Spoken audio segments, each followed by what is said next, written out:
Hello everyone, welcome to WD18, the Watford fan channel. Today I'm going to be reviewing Watford's 25-man squad. There was a last minute change with Zarate coming in for Amrabat, due to Amrabat going on a season-long loan to Leganés. But yeah, we're going to be looking at the whole 25-man squad in each position. I've kind of been given a graphic by the Golden Pages fanzine, which I've written before. There's two articles I published in there talking about WD18, the rise of fan channels, etc. So I will leave a link to Golden Pages in the description below. Thanks to them, they gave me the graphic so I can use it, and I'll put it on the right just in a minute. I'll move over to the left, so I'll put it on the right, and then you can see. Just to explain the graphic. Basically, each position has the list of players. So, for example, in goal, you've got Gomez, Karnessis, Bachmann, and then the further up you are in the kind of pecking order, the bigger the font is. So, Gomez has a bigger font than, say, Bachmann. So that's how it works. So that kind of briefly explains what the graphic is about. So yeah, we're going to get straight into it. I'm just going to move over to the left, and then we will look at the squad depth graphic. The three goalkeepers we've got is Aurelio Gomez, Orestis Karnessis, who joined on a season-long loan from Udinese on deadline day, and Daniel Bachmann. So as you can see, Bachmann is in third choice, which we all agree with. Then going on to the two goalkeepers, Gomez and Karnessis, I ran a poll on Twitter, and it was very interesting. It was 52%, I believe, to 48% to Karnessis' way. So Karnessis was favoured by you guys as the player you'd like to see come straight in as number one and replace Aurelio Gomez as the number one choice goalkeeper. But just we've got three choices at goalkeeper, two choices who will kind of be fighting for the number one spot, which is good to see. However, we'll have to wait and see if Gomez does stay in goal or Karnessis comes in on Saturday, which I think will be unlikely. I think Gomez will carry on because he's kind of cemented his place, even though he has looked a little bit shaky at times this season. But as you can see, Gomez and Karnessis are the two players that are going to be fighting for that number one spot. Moving on to the two centre-back positions, we've got a lot of options now. We've got 7 players. We've got, obviously, Prodal, who is the main centre-back and the player that will be playing most of our games when fit. We've also got Britos, Kabasele, Kabul at left centre-back. We've got Wagu. I really need to search that. Wagu, we'll just say, or Wague. Robin was saying Wague. We'll call him Wague. At right centre-back, Cathcart, Mariappa. And as you can see, Mariappa and Cathcart are kind of behind everyone for that position. We've also got Kabul. I mean, he could be challenging. But for me, I think I'd prefer to see Kabasele and Prodal at the two centre-back positions. Britos, I mean, that challenge against Brighton was criminal. That really bad challenge. But for me, I think it should be Kabasele and Prodal as the two main centre-backs. Let me know in the comment section below what you think. Britos in this graphic is ahead of Kabasele, which we'll have to wait and see if that is the case. But if you look at all of these centre-backs, they can play either left centre-back or right centre-back, so it's really not a problem. But it just shows the depth we got at Watford at the minute in the centre-back position. But I'm not concerned about that. I think the goalkeeper and the two centre-backs so far, very strong in depth and very strong in ability. So yeah, I'm really happy about those two positions. I mean, it would have been really good to get in a top quality centre back to partner Prodal, but we'll have to settle. I think Kabasele is good enough when he's back where he's back now. But a lot of people don't really rate him, and I think that's a little bit harsh. But I do rate Kabasele, and I think he'll be will partner alongside Sebastian Prodal, hopefully. But it's between him and Britos for me. Kabul's awful on the ball, but he is very good in the air. So I think Mark Silva likes Britos, but I think Kabasele could challenge. Moving on, we spent a lot of time on the centre backs. Moving on to onto the two full backs. So we'll start on the right hand side. We've got Femini, Yanmat, and JJ. JJ can't see him being at Watford for much longer. It might go in January. We've also got Kika Femini, who started the season brilliantly after coming on for Dari Yanmat against Liverpool at home on the first day of the season. We've also got Dari Yanmat, obviously, who is a very good right back, and this is another position I'm really happy about. I think Femini and Yanmat can both do a very good job. Yanmat's a very, very solid right back. And we've also got Femini, who's looked very good, and hopefully he can continue that on through this season. But what the early signs are, Femini is more than capable of replacing Dari Yanmat if needed. But at the minute, he's performing, and we've also got Yanmat. So those two right backs are very good. I'm not concerned about that position. Move on to the left back. Holebas is our main left back, as you can see, but he is aging. He's 33. So we brought in Ziegler, which was a good buy. I mean, a lot of Watford fans were very happy just to get a backup left back.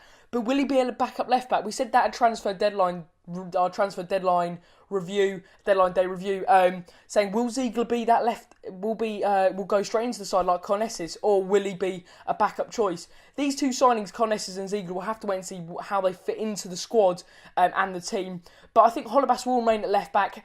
And it's kind of put my kind of fears at ease that we didn't have another left back. We only had Brandon Mason, who hasn't had a lot of experience in the Premier League, a few games here and there, but nothing really substantial. We've also got Tommy Hoban, who is out injured, and I can see him going on loan to the Championship side when he recovers. But that left back position probably was one of our weakest just because of the quality we've got there. Holebas is good, but he is ageing, and Ziegler we haven't seen a lot of, so it's probably one of our weakest positions, but it has strengthened after deadline day due to Ziegler coming in, and it is a backup left back. So hopefully we won't see any problems there. But it was good. It was a good move for Watford to get Marvin Ziegler in. Then moving on, I think, to one of the stronger positions in the team. We've got a lot of options. Watson won't feature much, maybe in the FA Cup, but I think he's not good enough anymore. We've got Chalobah, Doucouré, the main two, Cleverley and Capoue, who are more than capable of doing the job. And Chalobah and Doucouré, I think this partnership, I'm praying none of these two don't get injured throughout the season, because it could be a formidable partnership they're building up at the minute. I think Chalobah, he's been rewarded with an England call-up. I would have liked to see him play. I said it in the podcast yesterday that I would have liked to see Nathaniel Chalobah play, but it wasn't to be. And then we've also got Doucouré, who looks superb, really good Doucouré, and hopefully continue it on to Southampton on Saturday. But these two players are the main ones for me. We've also got Tom Cleverley, who can play anywhere. That's what I like about Cleverley. He's so versatile. He can play in left, he can play right mid, left mid, centre mid, just to kind of adapt to the team. I mean, against Brighton, he got shift out to the right and he did a great job. So I think Cleverley is just one of those players. You put him in a spot, he's not going to moan, he's not going to complain, and he does his job.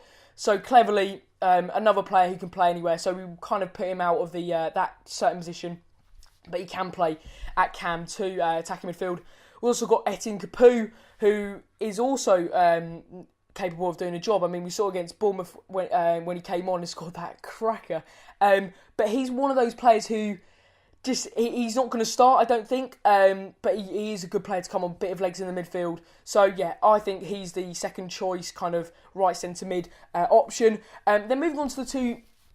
We'll go on to the wingers, then we'll shuffle back in to the middle. Right mid's probably our weakest area, I think, in the team. As you can see on the graphic, Sinclair, Carrillo is the main right mid. Obviously, Amrabat went to Leganés on the Spanish deadline day, and we've got Jerome Sinclair, who had a lot of stick for not going to Sheffield United due to his agent doubling his wage and him not being strong enough to say, "I want to get first team football." But yeah, there was a whole documentary on that, on a Twitter documentary on BR Football, so I recommend you go and have a look at that. It's very, very interesting. And we've also got Andre Carrillo, who came in on a season-long loan from Benfica. Carrillo, I think, he's our main right mid now, but we can obviously play Success there, who's on the left-hand side on the picture. And we've also got Pereira, who can also shift out, so that's always good. But just looking at the right mids, I think it's probably our weakest area, and then it's left back, just because we haven't got anyone apart from Carrillo. If Carrillo gets injured, we are kind of stuffed. So, and it'd be a shame to kind of not lose Pereira to the right mid, but he's so much better in that central role. So hopefully Carrillo doesn't pick up an injury, but he's our main right mid, and Sinclair won't see him getting in anytime soon. And then on the left-hand side, Richarlison, he is looking very good on that left-hand flank from what I've seen so far, and he is our main left mid. I mean, it's the two wingers, we haven't got a lot of depth. I mean, Success didn't go on loan in the end, so we have got Success as an option, but Mark Silva really, really does prefer the Brazilian, and I think Richarlison, what I've seen so far, he's a very, very promising. He's very promising. So yeah, those two positions are kind of confirmed from kind of what the two wingers are basically confirmed by Mark Silva. Or the two wingers he's going to play this season. Get my words out. And then moving on to a central role, got Pereira, Hughes, Cleverley, even Capoue could do a job. So that central midfield role, we've got so many midfielders now. Even, I mean, if we have to, Watson could come in and could do a job. So centrally, Watford are very, very strong, but it would be a shame, say, if that's the thing with the wingers, because we've got a lack of them. Pereira might have to be shifted out to the left if we do pick up an injury on the on the two flanks. So hopefully Pereira is the main one. So hopefully Pereira doesn't get shifted out. We've also got Will Hughes, who looks very good as well. Always willing to play one-touch football, which is really good to see. And then Cleverley, who's been playing there recently due to Pereira's injury. It's been kind of strange to see Cleverley put in a more attacking role. I would have thought Will Hughes would have got a shout, but Mark Silva's preferring that kind of solidity in the midfield. Cleverley's not really going to put a foot wrong. Hughes, you never know what you're really going to get from his first season in the Premier League. I kind of understand it, but Hughes, we've also got Hughes, and he looked very good against Bristol City. Now, moving on to the most debatable position, in my opinion, the striker. Now, we've got 4 options. As you can see, Deeney, I think he's in too big a font for me, Deeney. Gray, Akaka and Zarate. Zarate's come back from injury. It was great to see him in training the other day. We've also got Andre Gray, record £18 million signing. Troy Deeney and Stefano Akaka, who I was delighted to not see leave to Sevilla, to Wolves. He didn't want to drop down a level. That was very key. He was in advanced talks with Wolverhampton Wanderers, and he rejected the offer because he didn't want to drop down a level. So that was good to see. And he was also linked with Everton. So I think it was good that we didn't let Akaka go. We've also got Deeney, who I think is now, for me, he's third choice. Zarate's fourth at the minute just due to his injury. I think Gray and Akaka are fighting for that number 1 spot up front, because Mark Silva loves to play that 4-2-3-1 and a lone striker, and Akaka started so well, so it's going to be interesting to see how that kind of develops between Akaka and Gray. But yeah, that's another position. Watford, I don't think we've had so much quality and depth for a long time, but you just look at that on the right hand side, it does just show how far Watford have come. The players we brought in, I mean, it's remarkable. And the starts of the season, unbeaten so far. I'm really looking forward to Southampton away. But that is Watford's 25-man squad for the rest of the 2017-18 season. Obviously, it's subject to change in January, so if we bring someone in and someone goes. And that was the same with Zarate, because Amrabat left and Zarate came in. So it's all subject to change. But that is the confirmed 25-man squad by Watford for the rest till January anyway, this for the 2017-18 season. Let me know down in the comment section below what you think of the 25-man squad. Leave a like if you have enjoyed and subscribe so you don't miss any more Watford fan content, and we will see you next time.